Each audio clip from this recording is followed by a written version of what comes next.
Bizning Turkiston mahalla fuqarolar yig'inimizda 3515 nafar aholi istiqomat qiladi. 780 ta xonadon bor. Hozir mana shu kunga kelib mahallamizda 100% suv bilan ta'minlandi.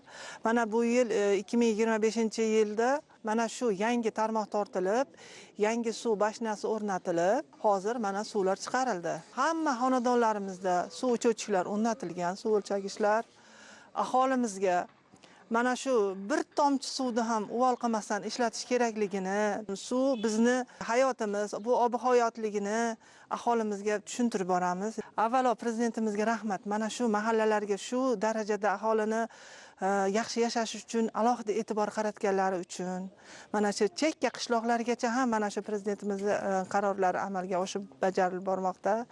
Aholimiz juda ham minnatdor. Chunki qaysi xonadonga kirsam so'rayman, suv chiqyaptimi? O'chiruvchi ishlayaptimi? Mana suv juda ham napurlari kuchli, chiroyli, isrof qilinmagan.